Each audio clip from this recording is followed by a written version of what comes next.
Good evening, ladies and gentlemen. Today, I'm looking at Fantastic Four: Rise of the Silver Surfer, the sequel to the 2005 Fantastic Four movie, directed by Tim Story. In honor of Fantastic Four: First Steps, in theaters now.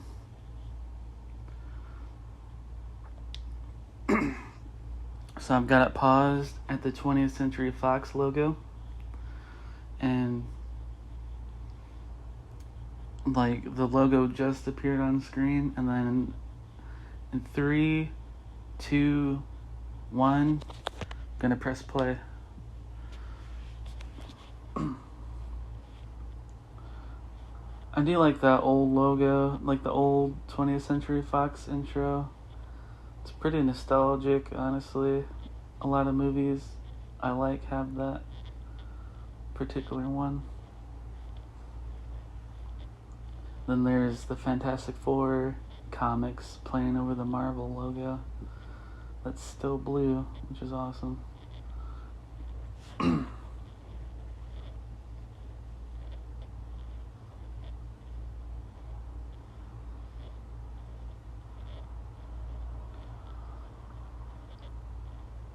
Looks like that's Cloud Galactus.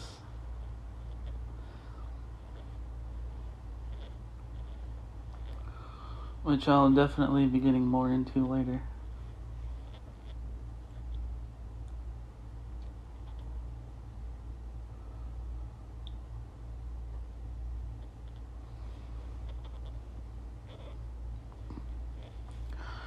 By the way, I'm so excited that the new movie has Galactus in it, but it looks like they're gonna do him right, which is awesome. At the very least, at least he's an actual corporeal form.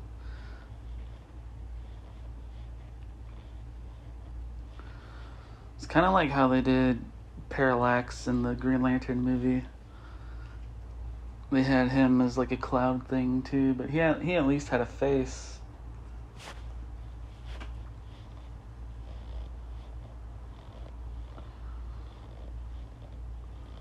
There's the title card.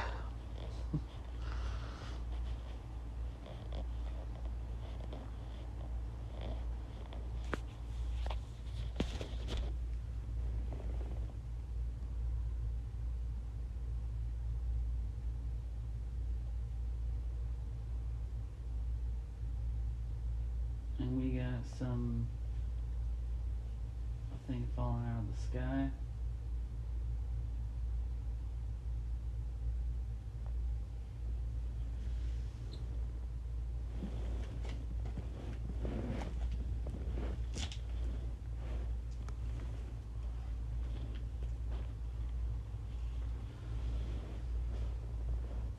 Which I guess is supposed to be Silver Surfer.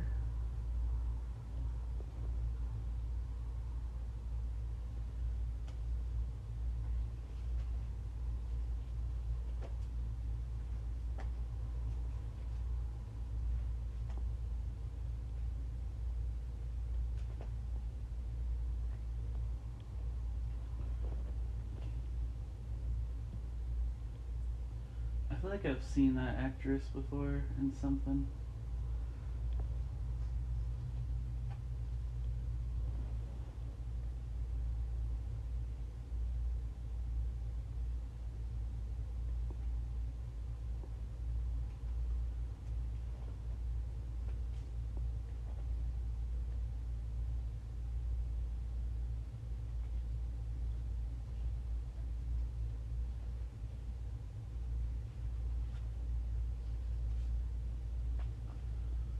And there's Reed and Sue.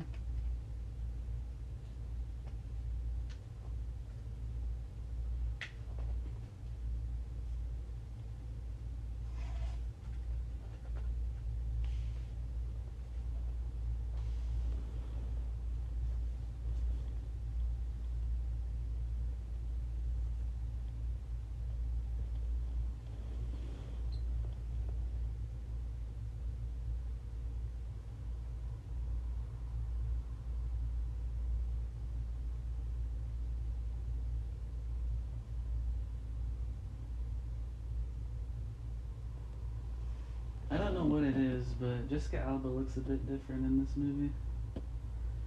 Maybe it's the hair.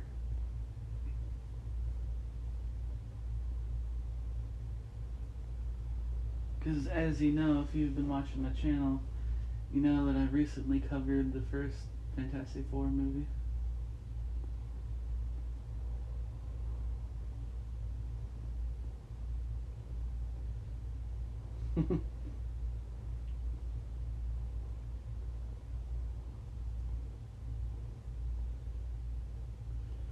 Thing getting a middle seat.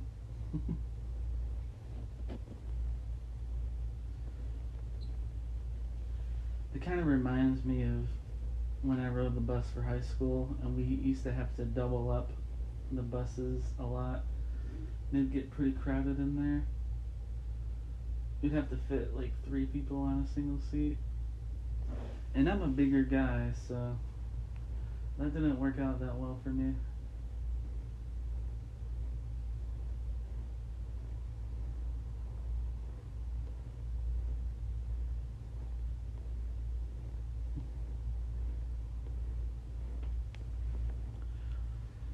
As far as this movie goes, I first saw it at the drive-in theater, like the summer of when this movie came out, 2007.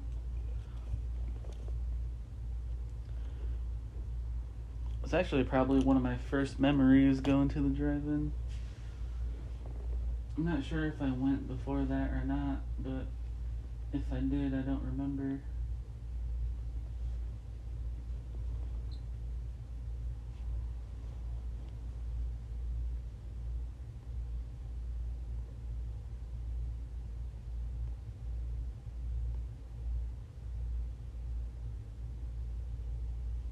Summer is like a great time for drive-ins for sure. And that's when most of them open up anyway. But I remember in the pandemic they kind of brought drive-ins back, like, because you didn't have to get out of your car.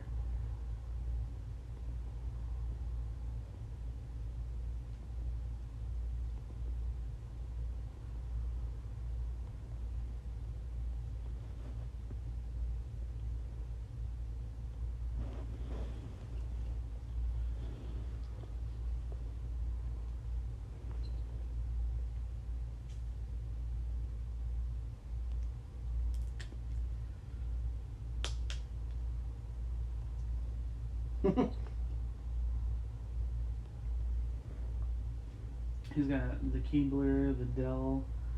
Looks like Dos Equis is on there.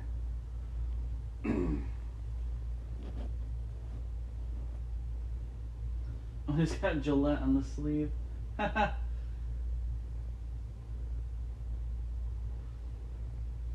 Sometimes it is fun how these blockbusters will incorporate sponsors and brands. Like, I like how in the 2017 Power Rangers movie, the whole like plot was Goldar going to the Dunkin' Donuts because that was the particular spot that he needed to be.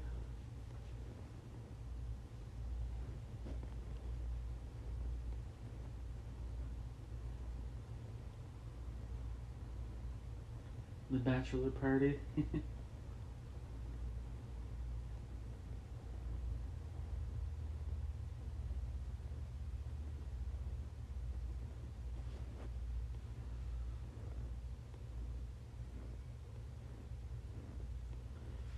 It is kind of crazy to think that just about 4 years after this, he'd become Captain America. I don't remember when they announced that casting, but it might have been like 2010 when they actually announced that he was Captain America.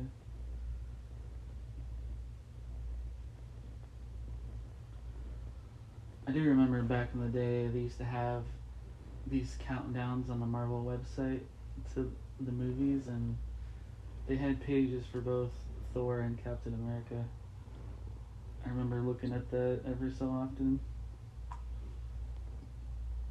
And I believe they had one for Iron Man 2 as well.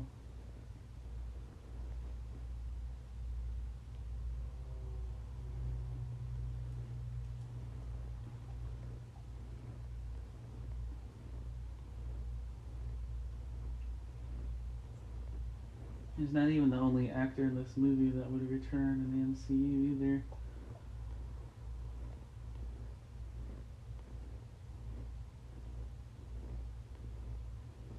as a separate character.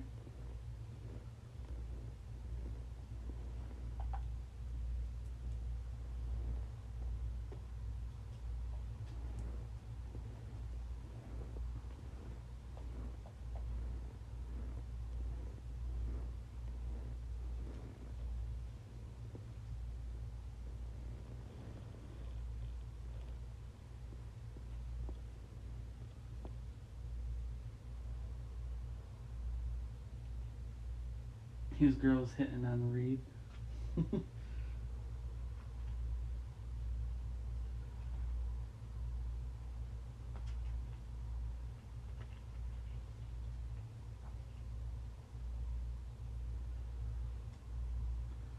I've heard that song that they were playing in the club like a few different places before.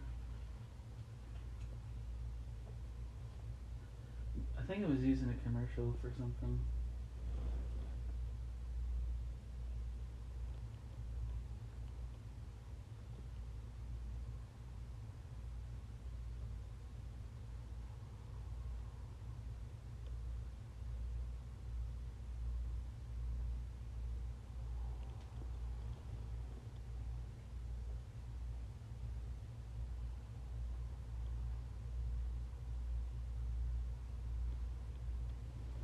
I saw somewhere somebody say that he was meant to be Nick Fury, but I'm not sure how true that is.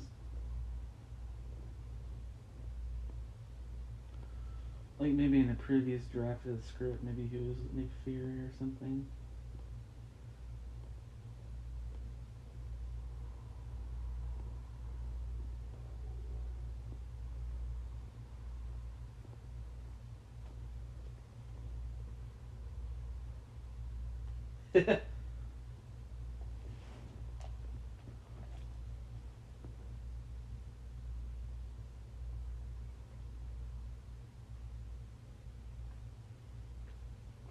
As goofy as this part is, I actually like this.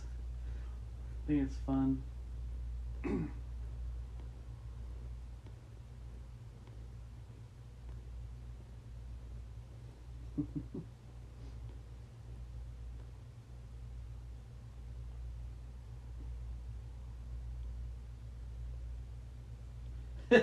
With his stretching.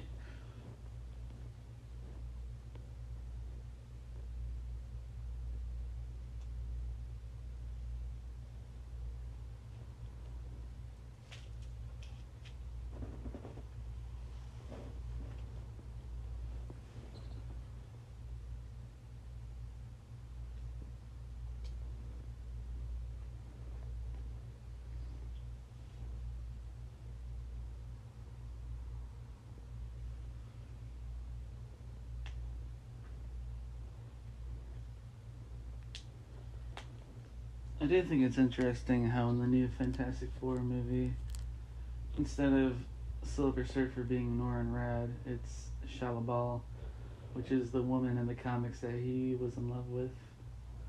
And I think they kind of allude to her in this movie, but they don't mention her by name.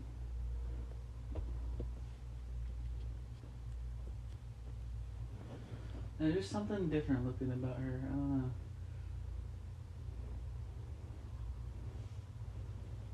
Did they give her like contacts or something? That could also be it.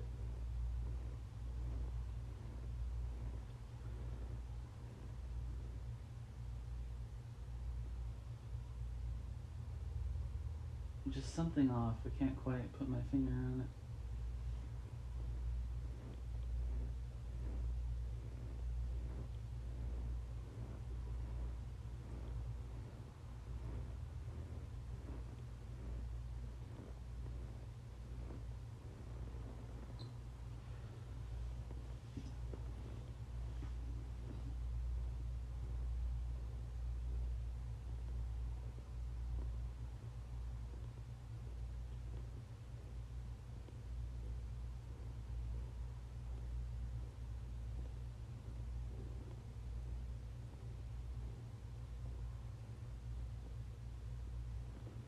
And here's where they're finding out about the thing that entered orbit. Oh, and the crater. Yeah.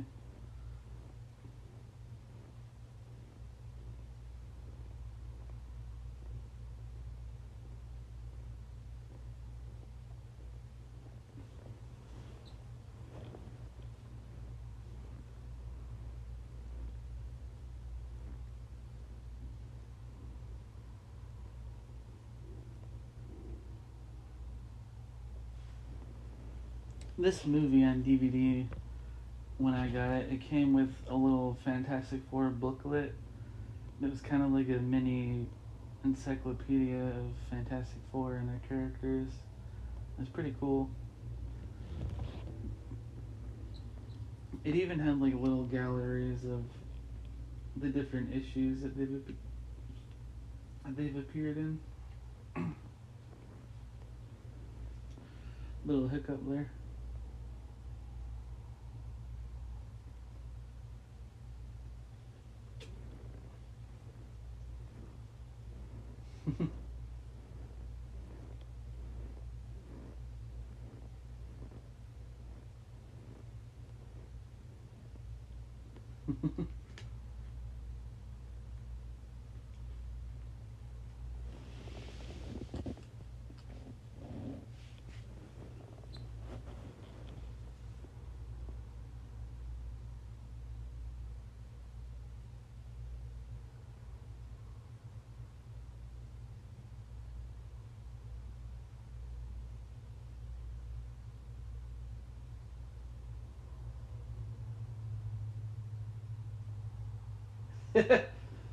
Talk about wild.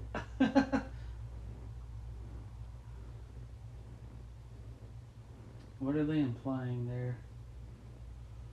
When they get like a male stripper?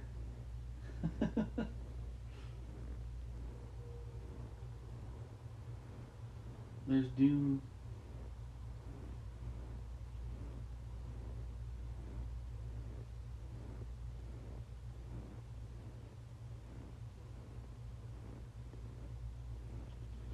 Played by the late Julian McMahon.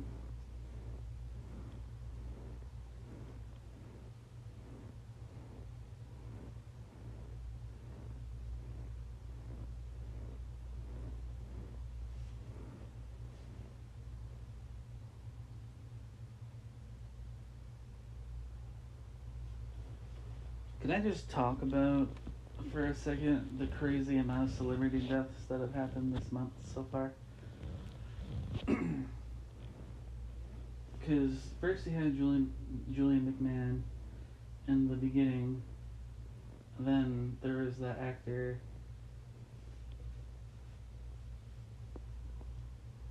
and then Ozzy passed away, and then Hulk Hogan. Like that's a crazy lineup.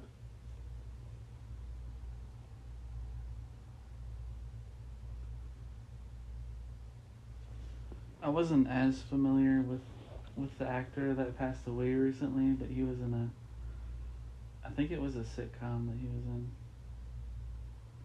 The Cosby Show, was that it? It might have been.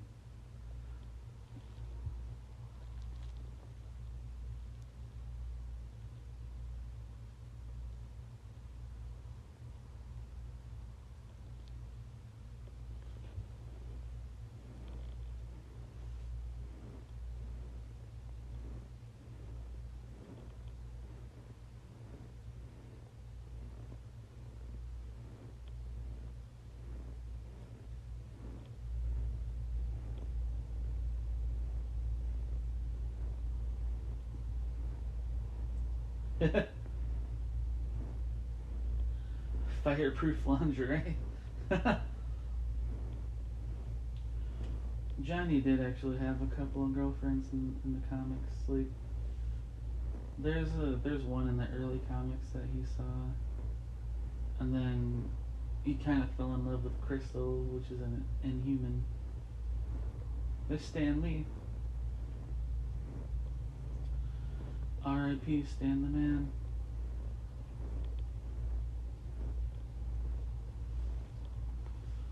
I think Jack Kirby was already passed away at this point, wasn't he? I think that happened sometime in the early 2000s. But I mean, he created like Galactus and Silver Surfer at least, and he had a big part in creating like a lot of the major Marvel characters. At least particularly from the 60s.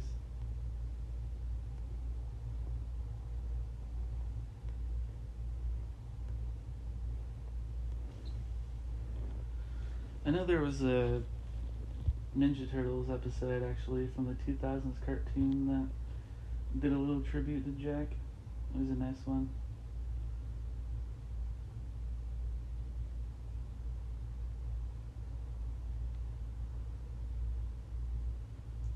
Because I mean, I imagine the Ninja Turtles creators were a fan of him and some of these early Fantastic Four comics as well.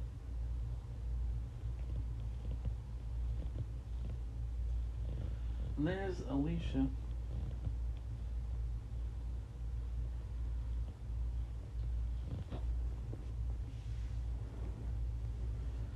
Eastman and Laird, I think, are the Ninja Turtle creator names. I'll definitely do some Ninja Turtle movies at some point.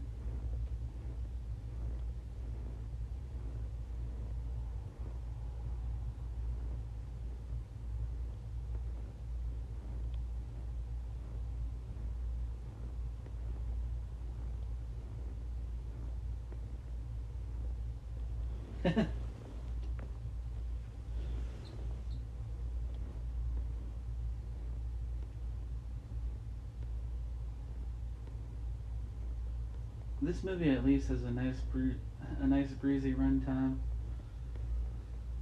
In fact, I think it might be the shortest one I've done so far.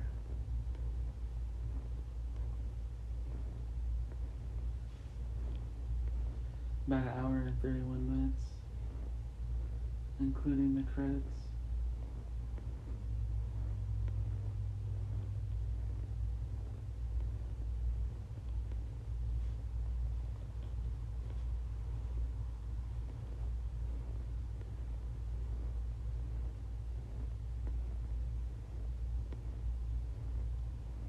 The image of a thing in a nice tux is kind of funny.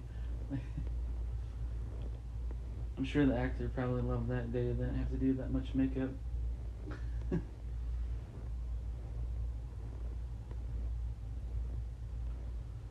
Just for the head and the hands, it looks like. Michael Chiklis. I remember Alan Cummings said one of the like main reasons he didn't come back as Nightcrawler in the third movie was because of all the makeup that he had to go through in X2. But he is coming back in Doomsday, which I think is awesome. He's like 20 years away from, like 20 years removed from that role, so that's cool.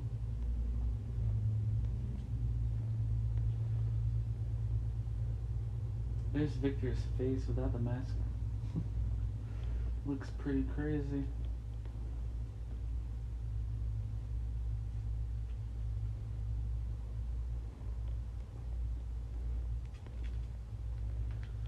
It's kind of a hint to his disfigured face in the comics.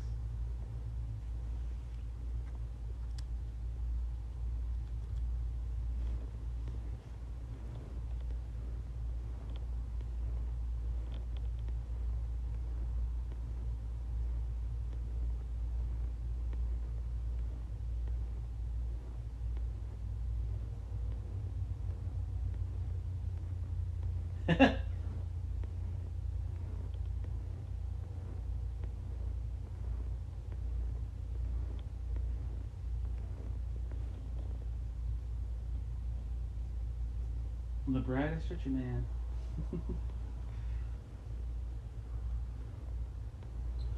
DC actually has a couple of like stretchy people in there too. There's the elongated man, And then there's Plastic Man, which I think Plastic Man of the two is like a little more overpowered because he can turn himself in all these different shapes too. But I really like him from the Brave and the Bold cartoon.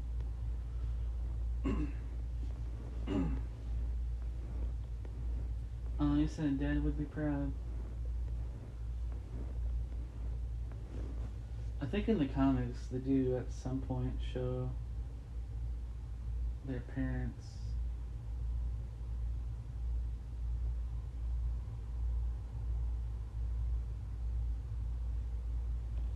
Like somewhere in the first 100 issues or so.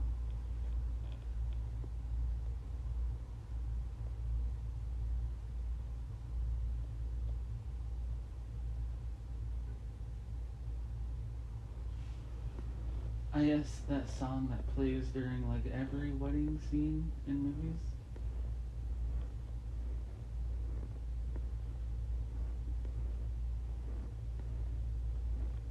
That flower girl's cute. The thing sniffling.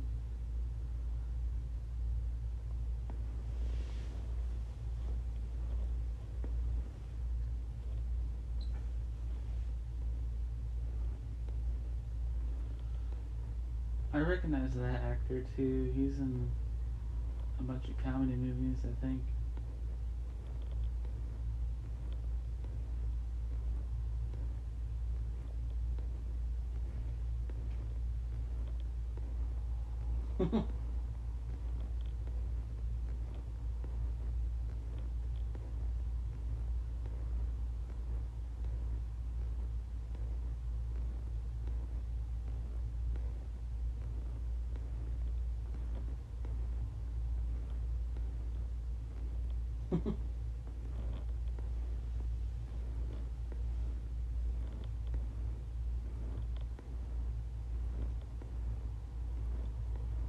The very end.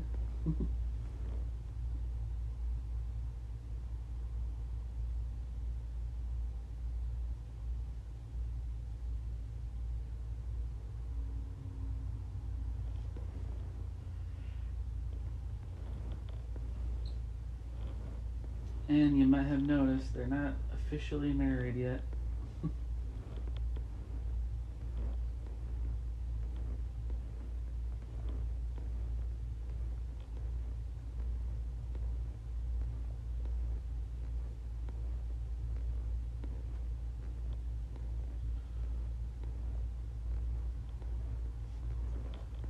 Before things go all haywire.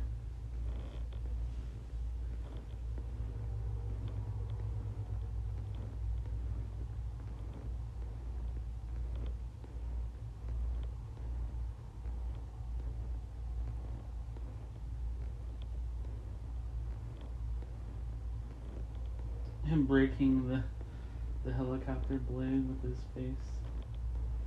The tail blade, anyway.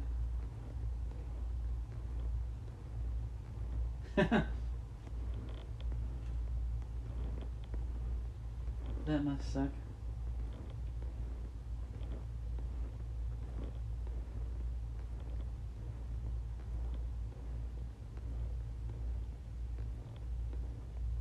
Yeah, I think that's the Silver Surfer. Like,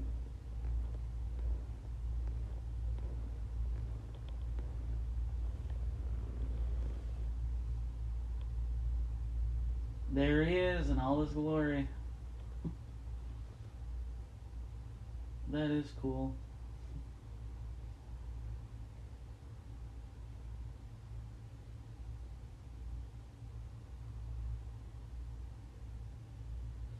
And he looks like pretty much what he should look like. Like, there's no complaints there.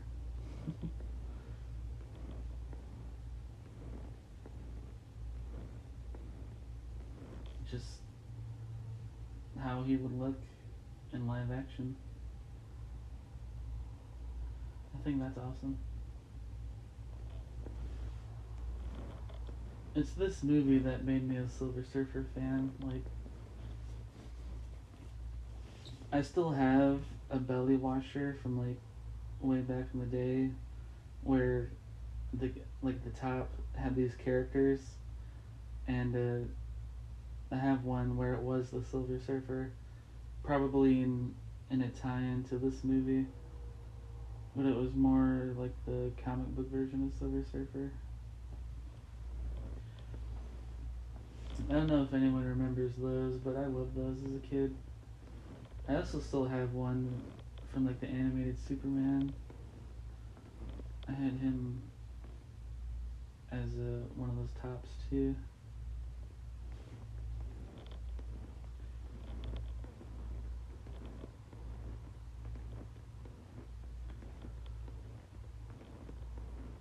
You just deprives him of oxygen so that he can't burst into flame. That's pretty smart.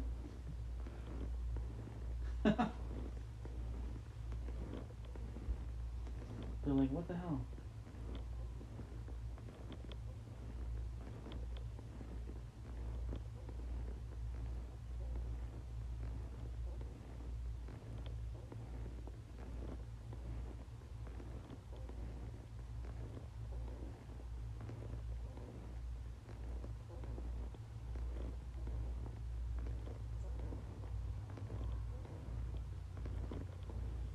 Yeah, and he's the voice of Silver Surfer is, oh god, I'm blanking on his name.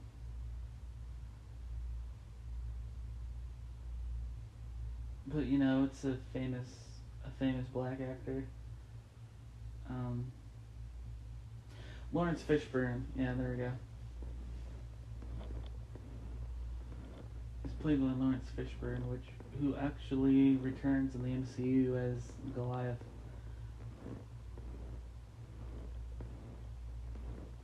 Or at least the character that becomes Goliath, Bill Foster.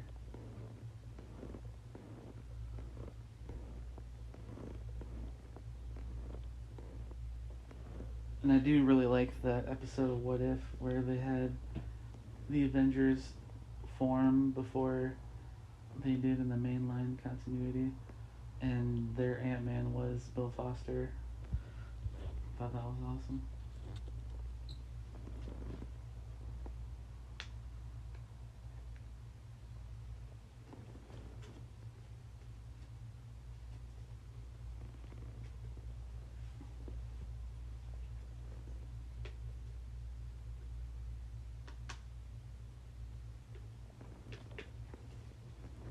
It's a shame that they ended What If, because under the right circumstances, that could have been like a Simpsons length show. There's so much they could have done with the different alternate scenarios and everything. I mean, I think there's literally hundreds of issues of What If in the comics.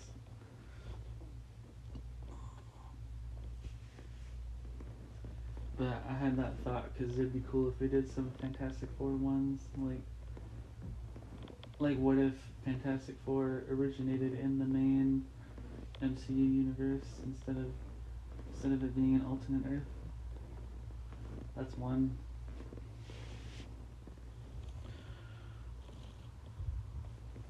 And they could have done like what if Fantastic Four took on Loki or something like that. I think that could have been a fun one too.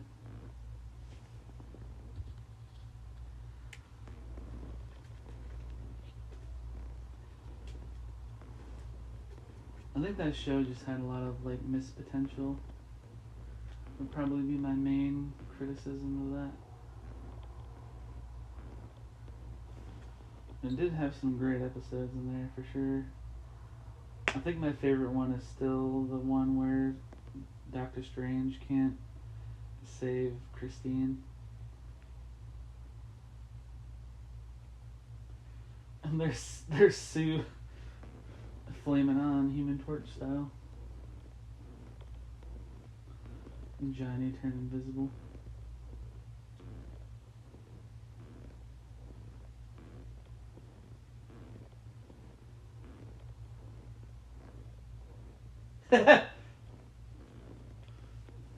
You think?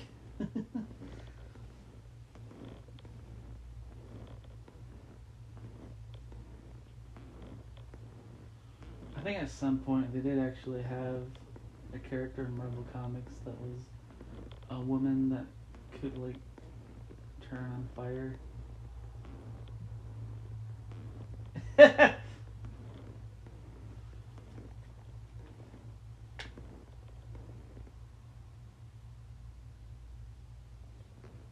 I thought that was actually a funny use of that. Like the first commentary I mentioned that I thought the sequel had a funny use of like that joke.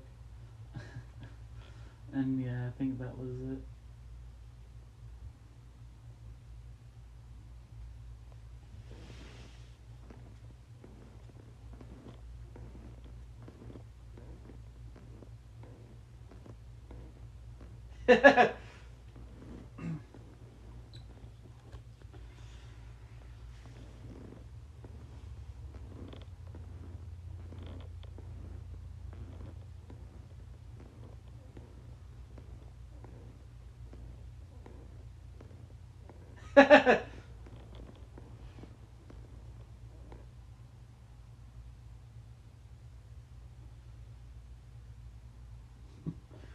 How come his hair isn't all rocky though?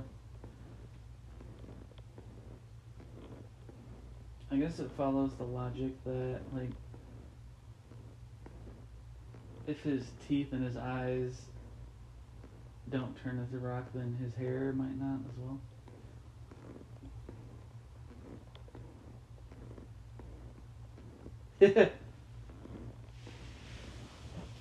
Pretty funny to me.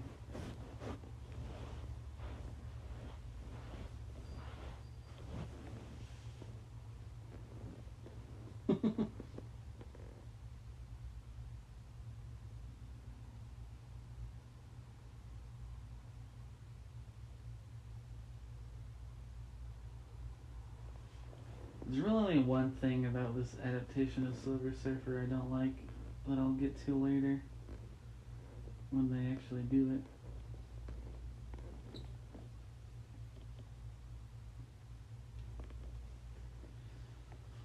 But as much crap as people give this movie for Galactus, I think they actually pretty much got Silver Surfer right.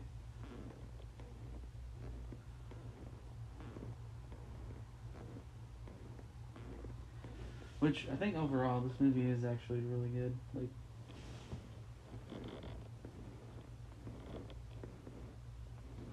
it's not exactly an A1 superhero movie, but I do think it's really good.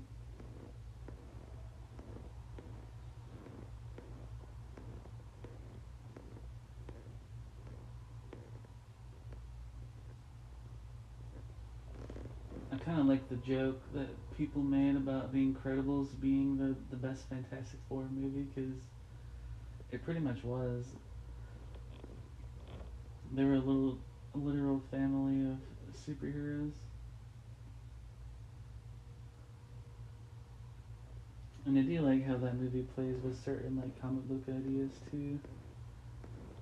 That might be a fun one to do one day, even though it's not technically based off of a comic book. But I think it's definitely influenced by them.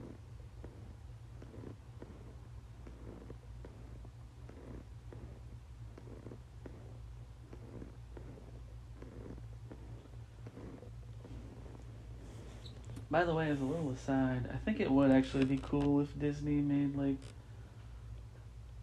Incredibles comic books, like a mini series or something. I don't know. Maybe if in the future, where like Dash and Violet are grown up, I think that'd be pretty cool. And like Jack could be like this kid superhero or something.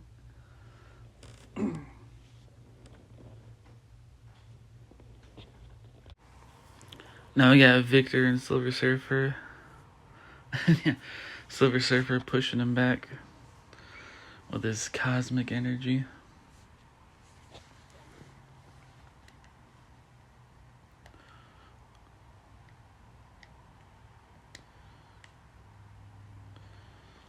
Apparently it healed up his hand.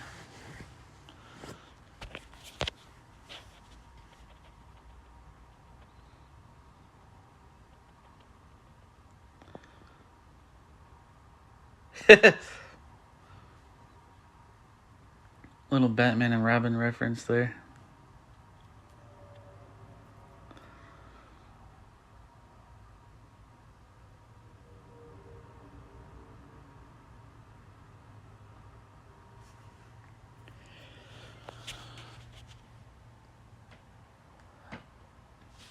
Rigel 3, that's a planet from the comics. It's from the Thor comics, I think.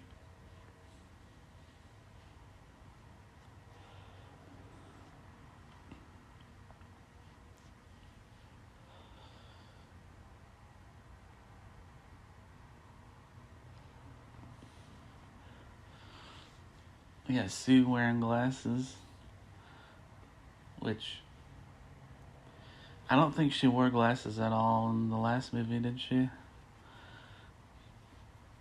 So that's kind of an interesting choice.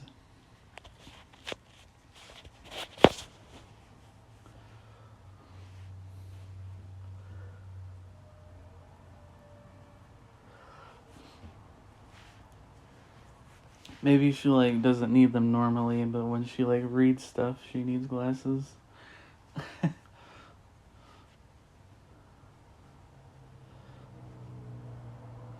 I suppose.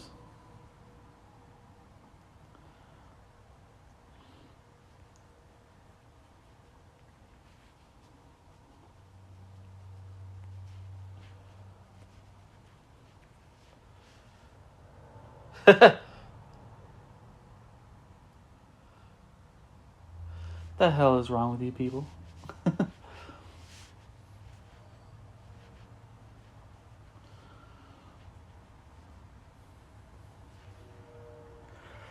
There's the death hole.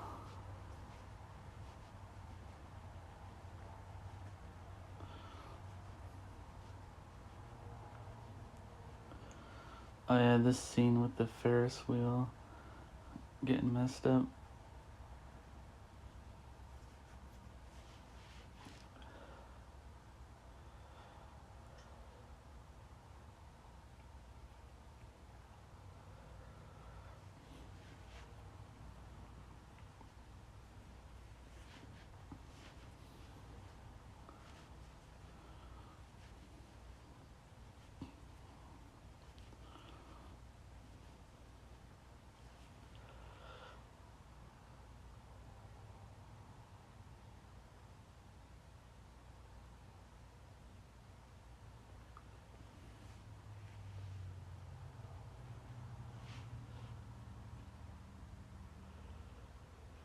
There's Silver Surfer.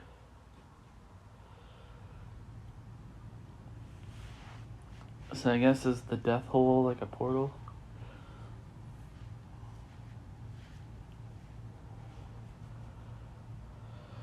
Oh no.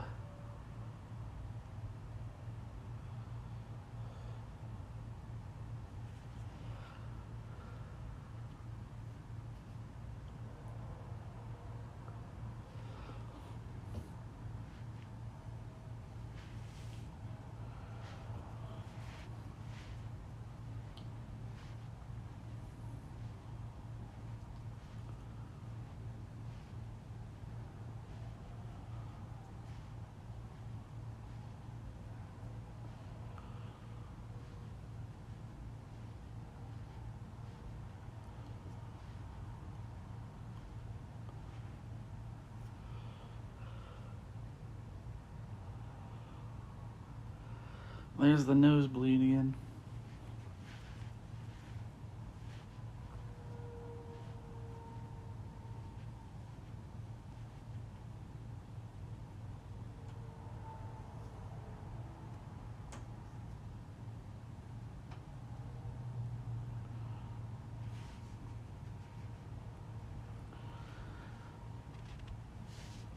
So I forget, is it only Johnny that transfers the powers, or Yeah, I think so, because they showed Reed touching Sue. Okay.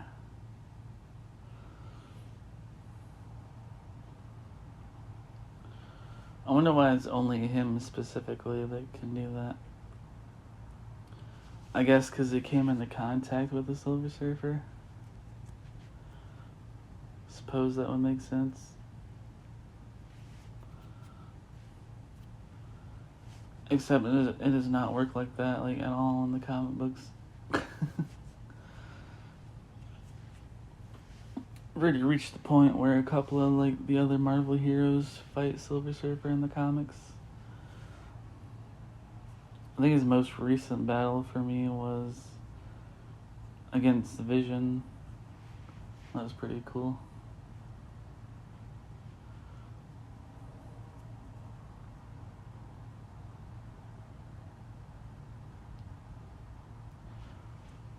It was part of this, like, Defenders, Avengers story where they cross over. It's pretty fun.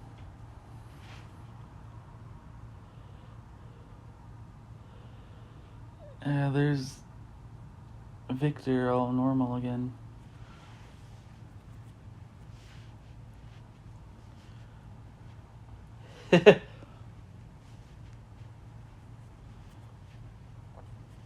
I hate all of you, but especially you, Reed. I hate you the most.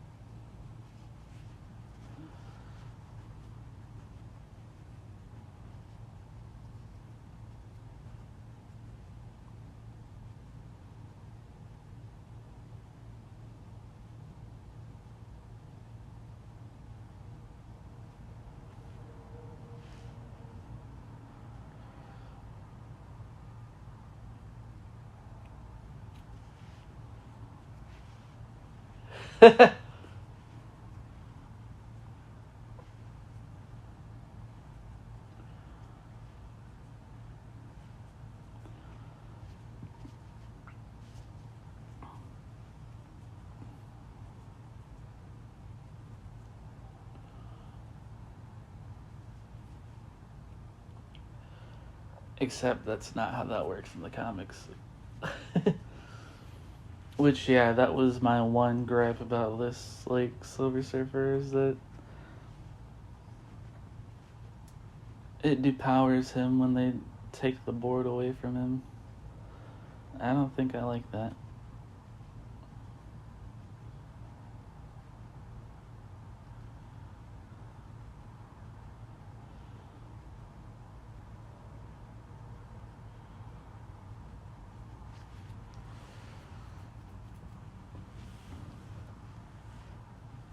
Both Silver Surfer and Galactus both debuted in Fantastic Four number 48, and the first 3 issues that they were a part of were a part of, like, this trilogy where Galactus was coming to eat the Earth. It's probably one of my favorite Marvel stories, just in general. But definitely of the older stuff.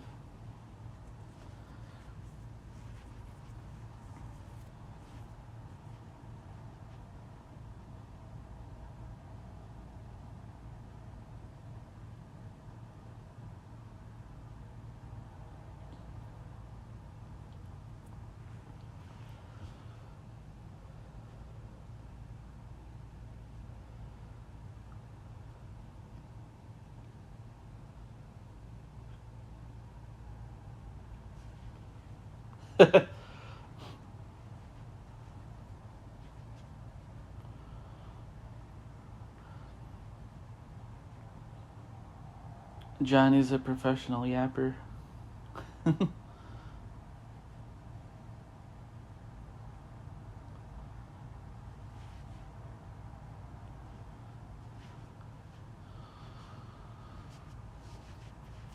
think Chris Evans really nailed that part of him.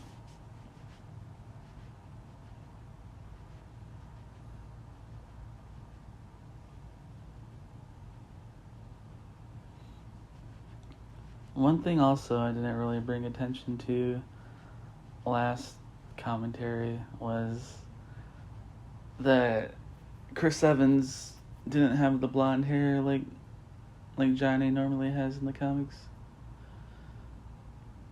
That was just kind of a small thing for me though.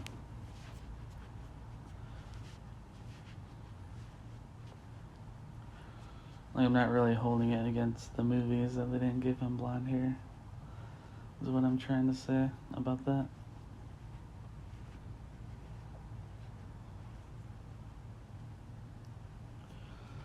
Although Joseph Quinn has blonde hair in First Step, so that's cool.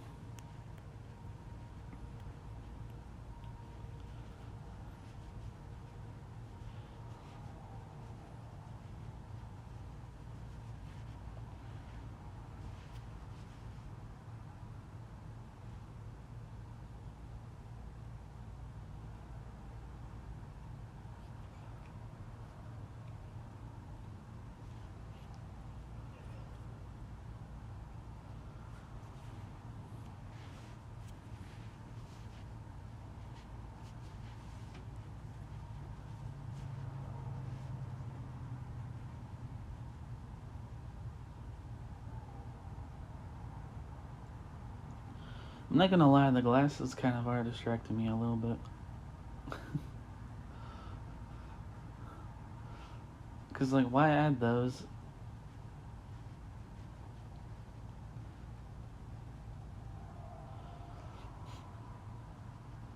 I feel like that's an unnecessary addition that this movie made.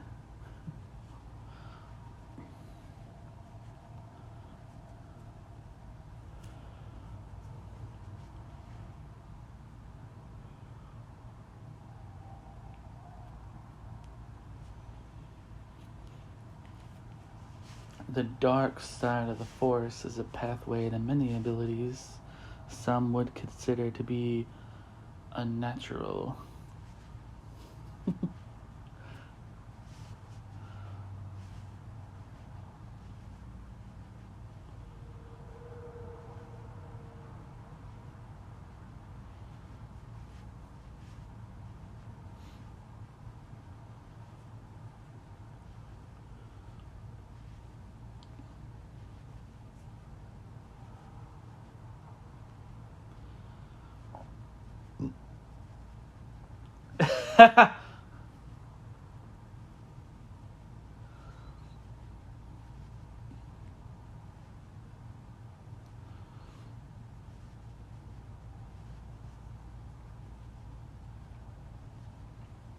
It's probably not the first time that he's used that move.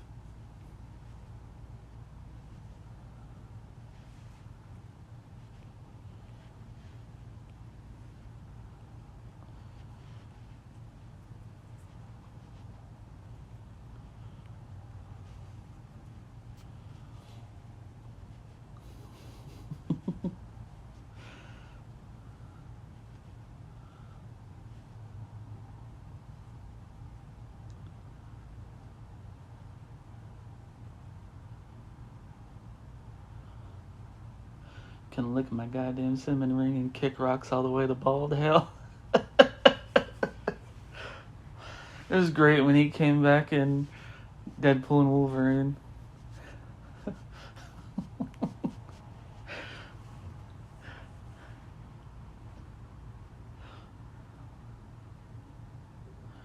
can tell Chris Evans had fun with that little monologue that they gave him at the end credits. That was fun. Yeah, and he added, and you can quote me for that scene. And Deadpool did just that.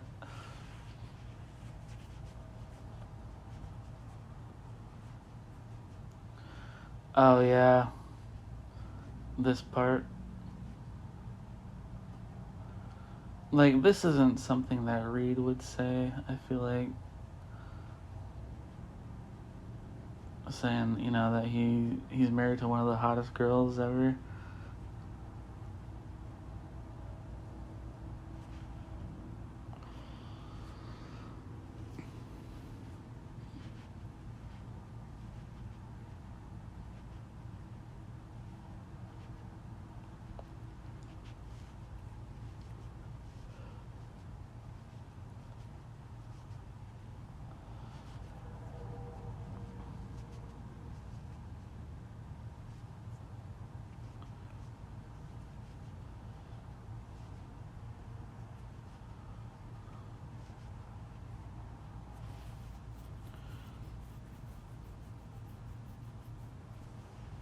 I have seen fan theories that Reed Richards is autistic, which would be interesting.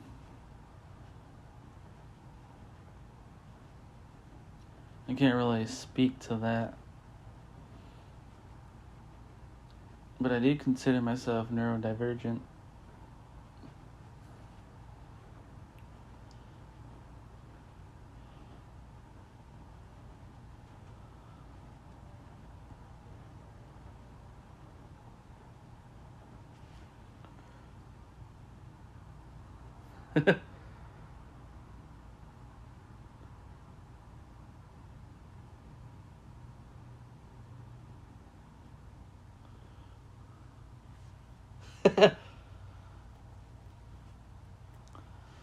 Keep running, boo boo.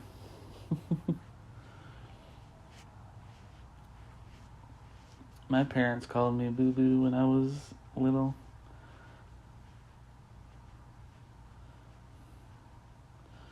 My dad started that.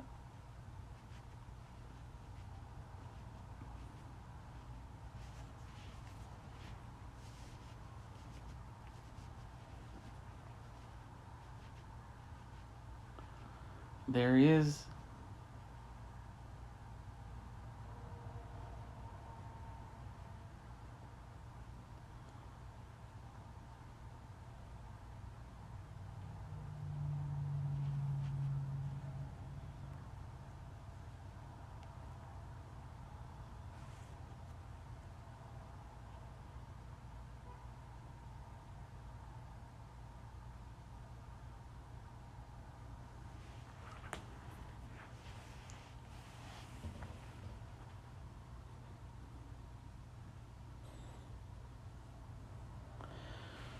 He's like, yeah, you talk to me about choice when Galactus comes to your planet and holds it hostage and forces you to become his own personal herald that makes him serve up a whole planet on a dinner plate.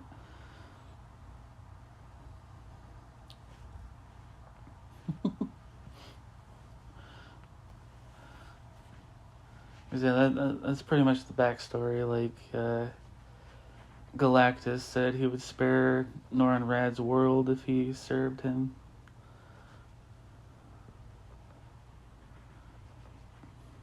And he saved Shalabal by making the deal too, the woman that he loves.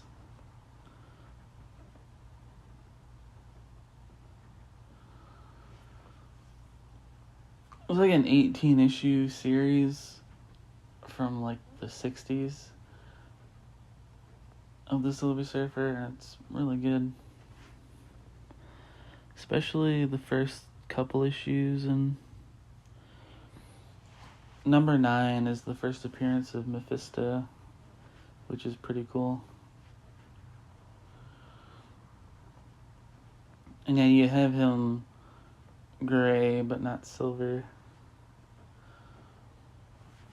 It seems like he would turn back into his human form without the board, but I guess not.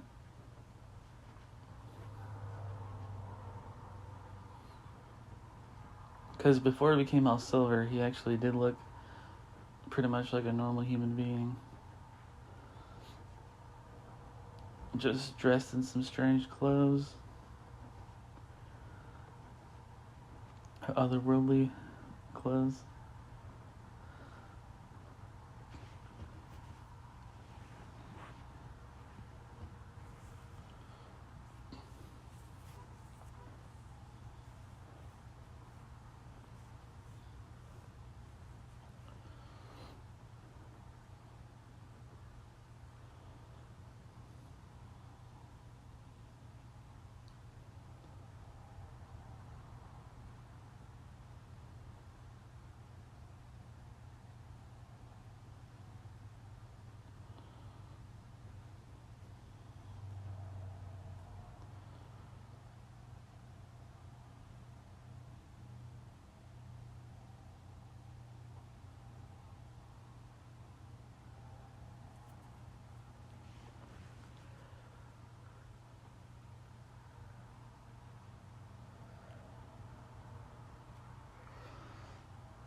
And yeah, you got Doctor Doom plotting something. Which, if you've seen this movie, you know exactly what it is.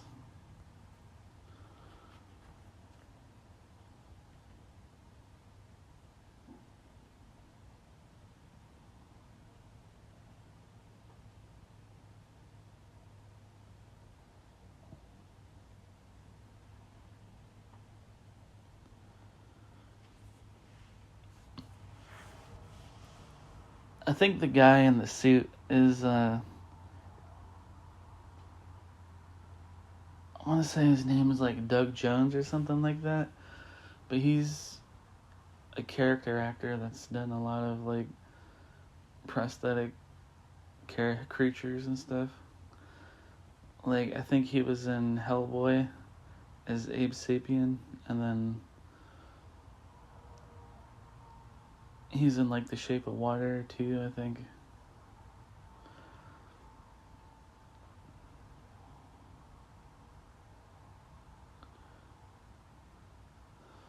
A couple of horror movies as well.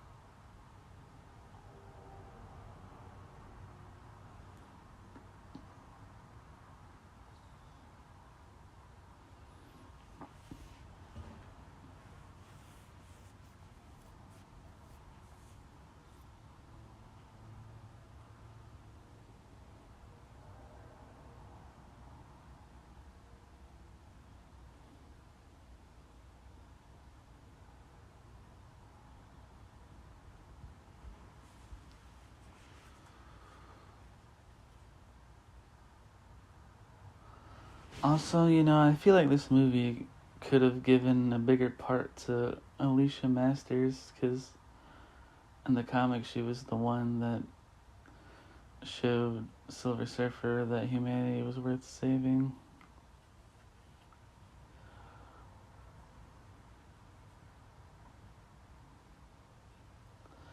But I guess Invisible Woman gets that part in this movie.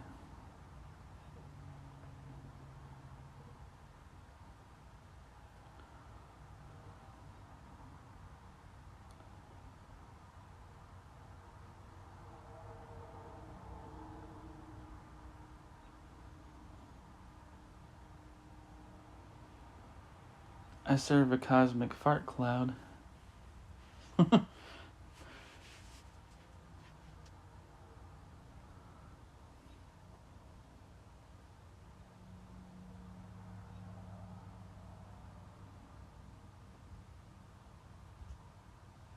Can you get HBO on that thing?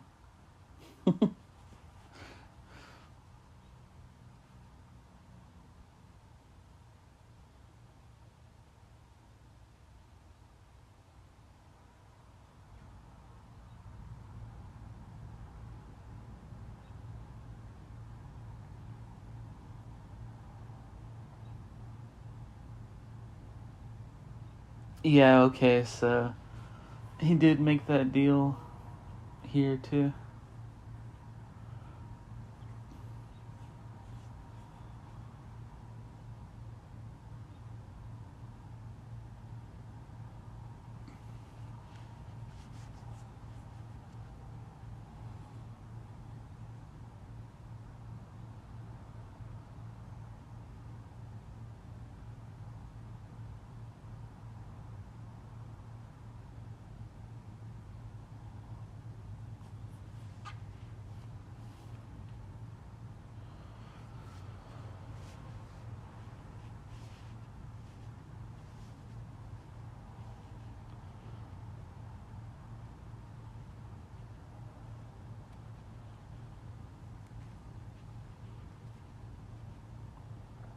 And there's Galactus.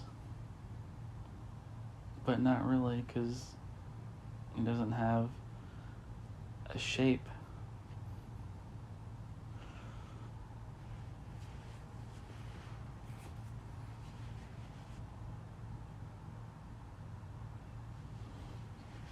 which I feel is ironically more goofy than a giant guy dressed in purple and blue armor. By trying to not make it goofy, they made it even more goofy.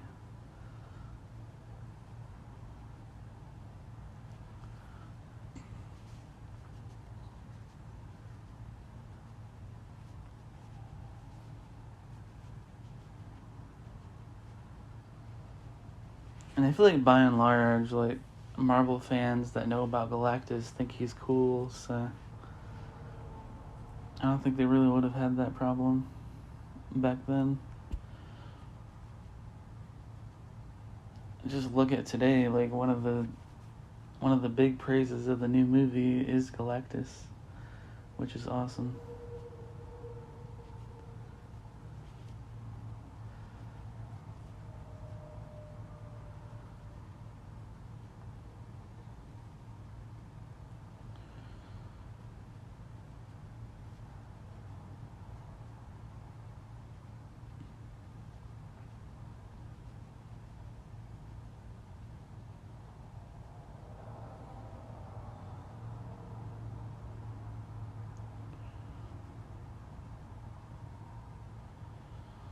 I feel like his cloak is a little different here. Like, it's not as green. It's more of kind of like a silvery black color, it looks like.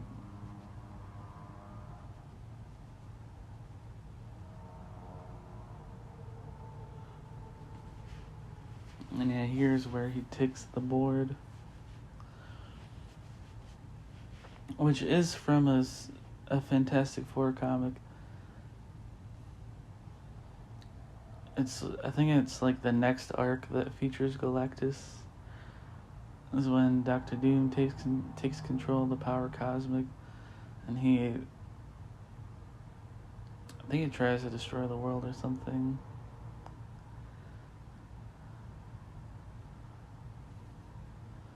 There goes that guy.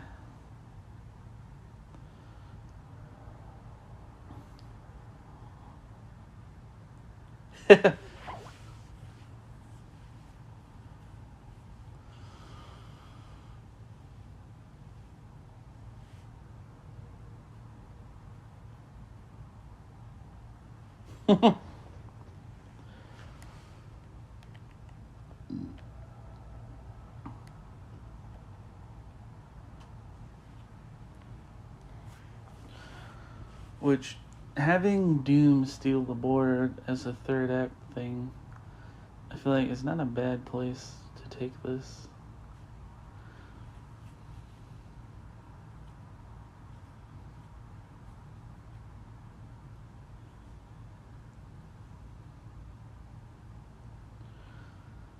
She's like, where's his blood? He looks like a broken stone.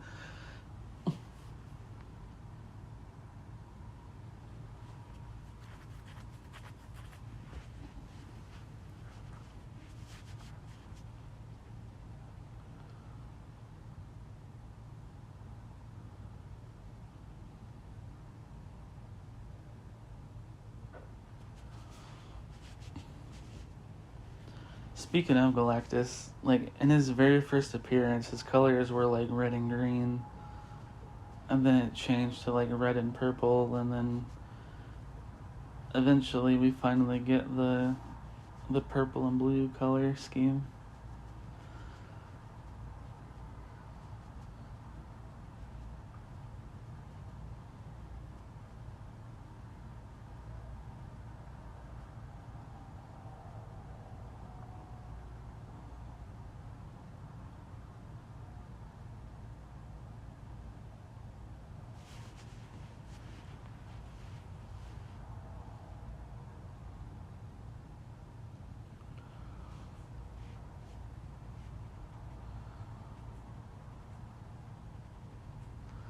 I do really like this. The Fantastic Car.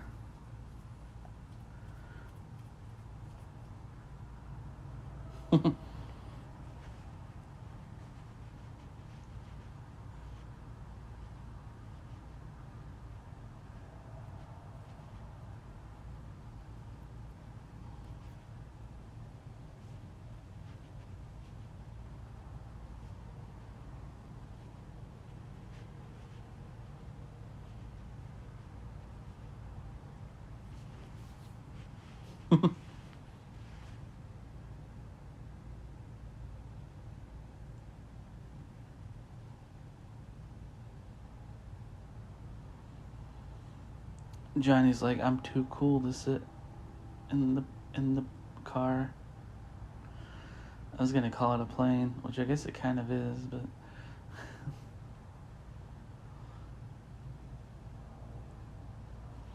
oh yeah, I guess they do have to put Silver Surfer in there. All right.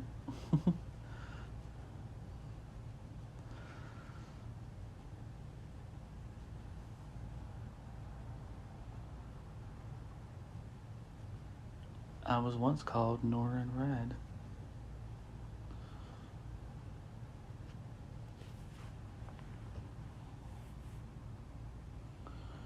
Isn't that a pretty rad name?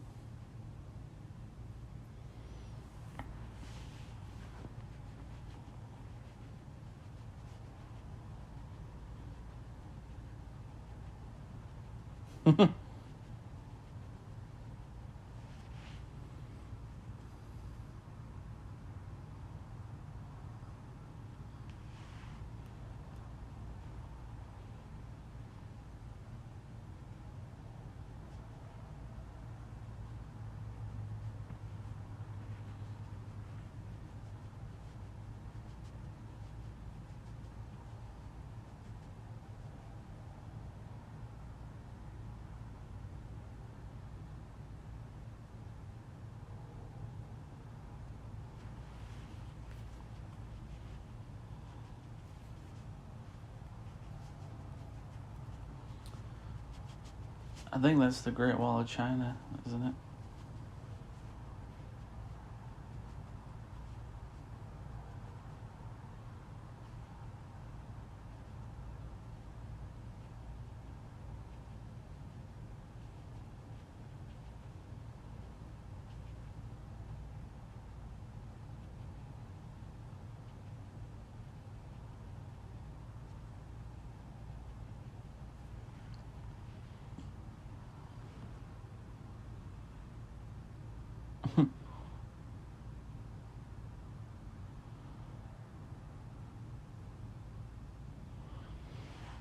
This Doctor Doom sure loves his puns.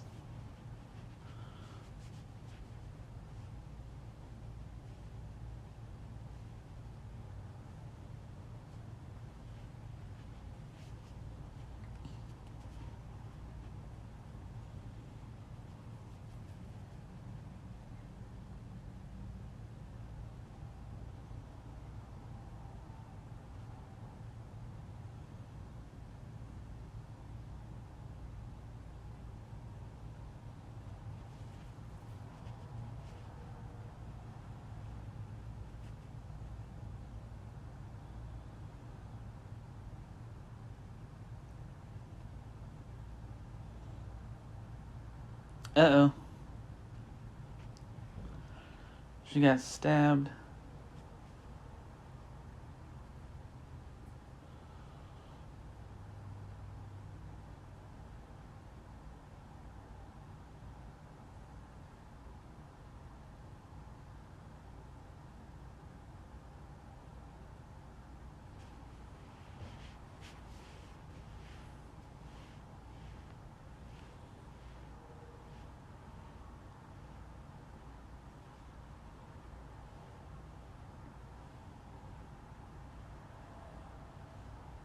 Giant fart cloud of death.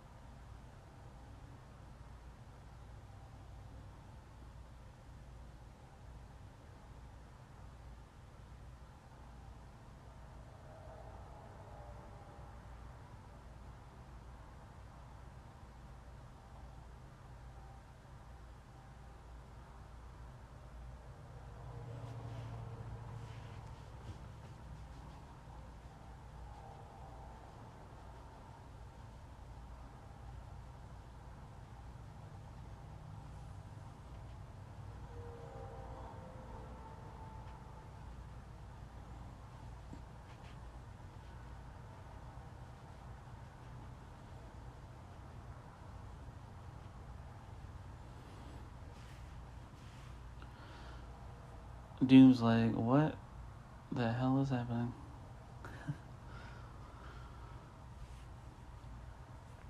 I thought this was a pretty cool idea too, giving him all the powers of the team for this fight. It's kind of like Super Skrull, because he's a Skrull that has all the powers of the Fantastic Four at once. It's a pretty cool villain, I think.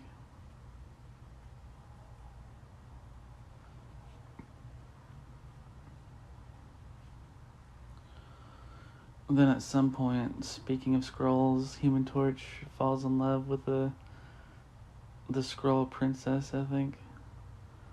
Lilandra, I think her name is, something like that.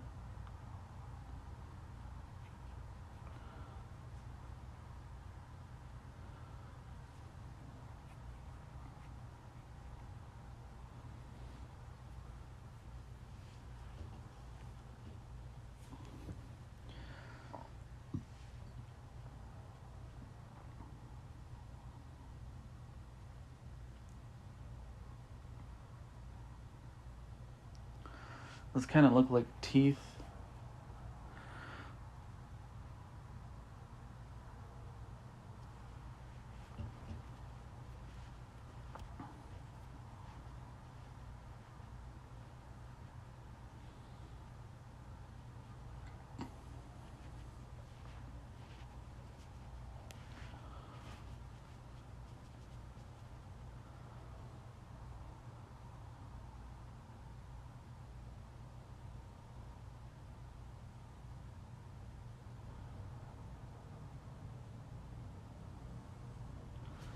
I will remember you. Will you remember me?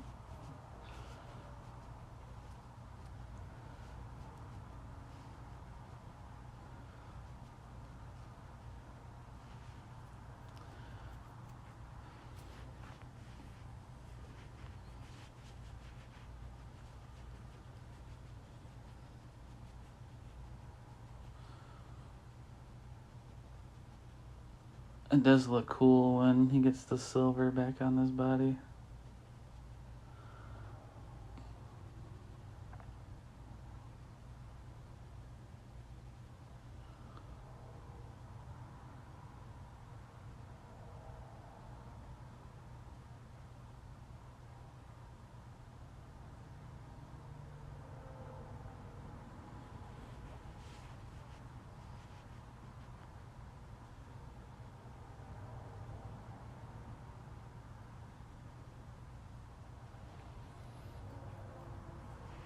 Giving him little gray spots when he exerts himself, uses a lot of his power.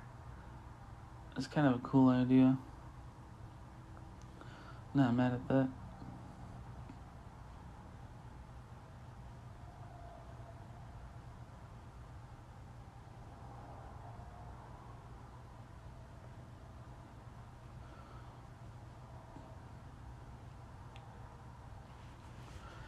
And here's where he defies Galactus.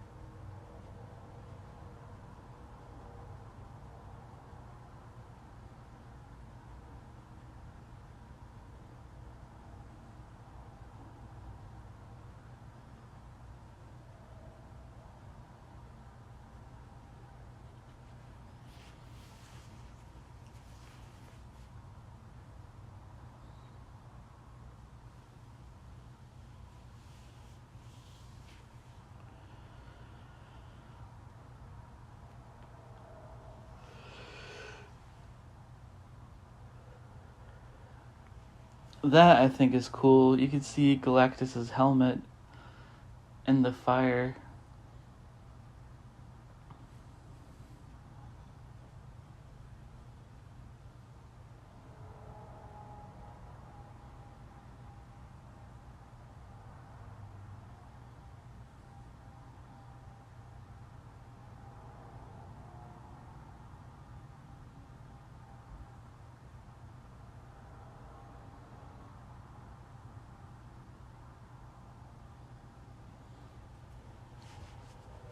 kind of reminds me of Smallville Dark Side in a way. Because Darkseid didn't quite look how he was supposed to in that show either.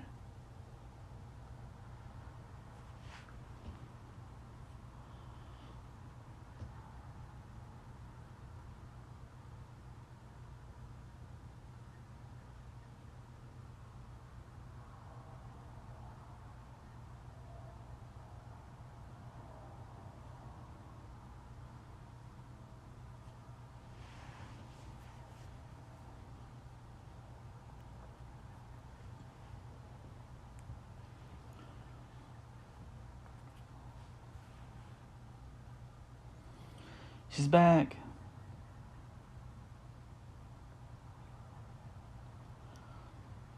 Imagine if this movie did just kill off Invisible Woman at the end. That'd be crazy.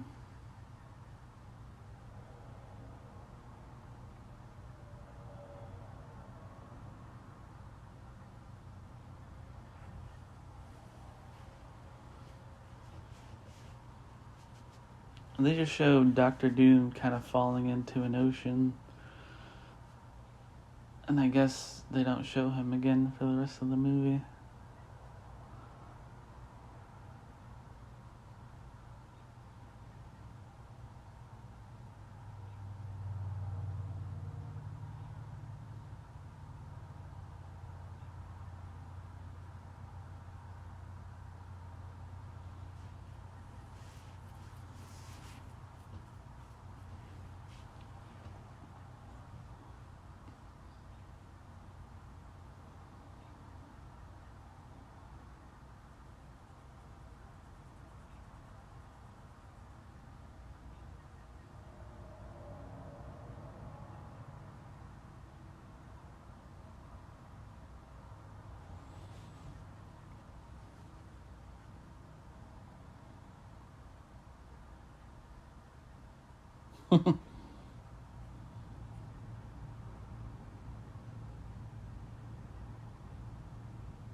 This is a nice bookend to the movie.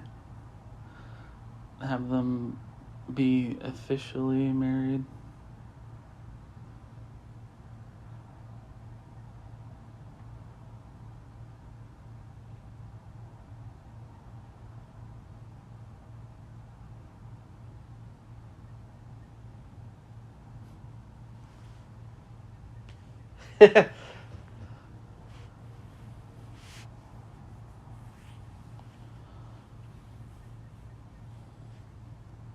They just speed ran a wedding ceremony.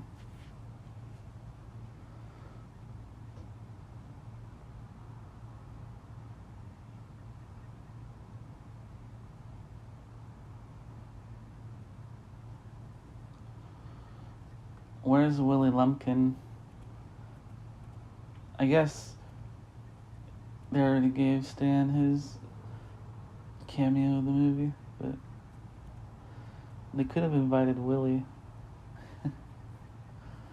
Because doesn't Reed own the Baxter Building?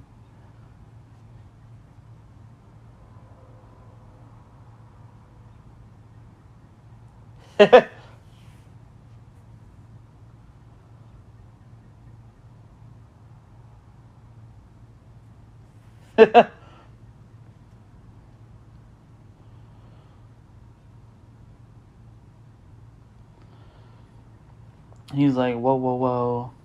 Let's not go to marriage yet.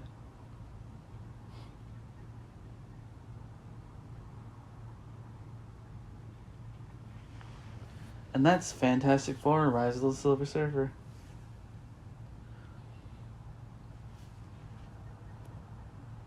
Still a pretty good movie, I think.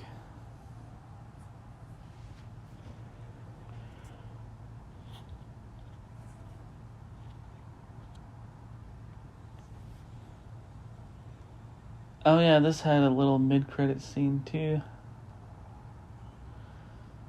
Where it teases that Silver Surfer survived. That's cool. too bad they never made a third movie, so it doesn't really mean anything. But I guess, hey, if they wanted to bring him back in Secret Wars, they could do that.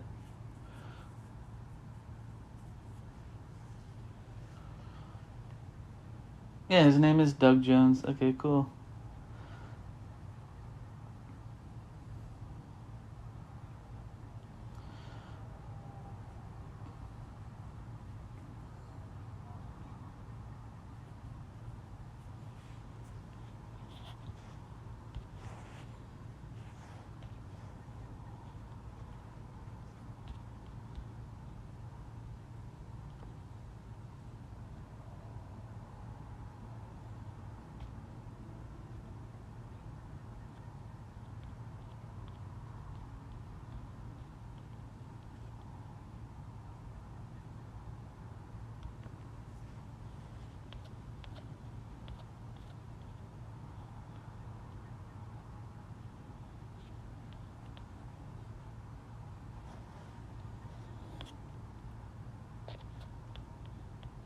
I'd still probably give this movie like a 9 out of 10. Like, other than a couple things here and there, I think it's still a pretty solid movie.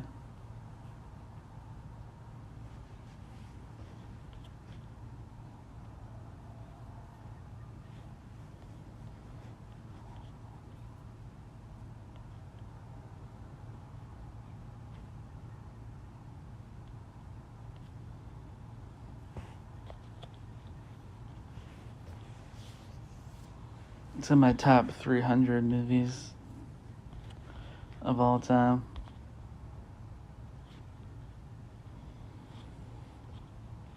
And if you're wondering, yes, I do have a list.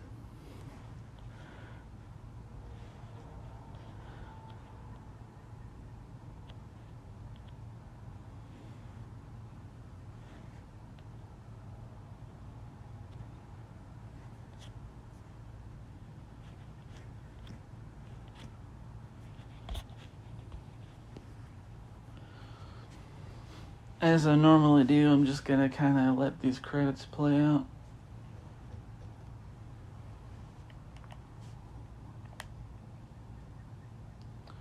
These aren't crazy long like the newer Marvel movies. There's just so many people that work on those movies.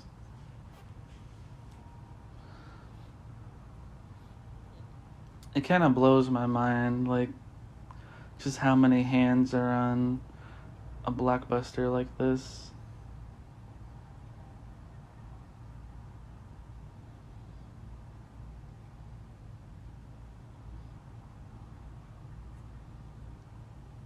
Apparently, for my community college, there's a couple of people that went on to film production, so that's cool.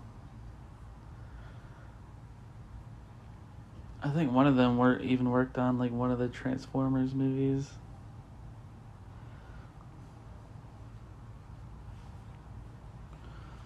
But I didn't know them personally, of course. Just a bit of lore that the teachers shared.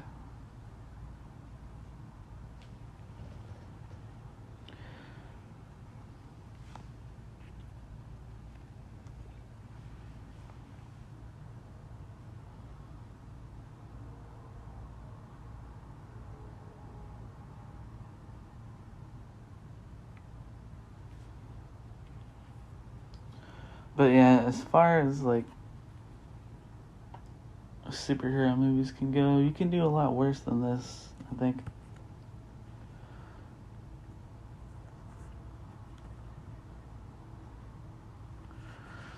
This probably isn't even in like my bottom Marvel movies in general.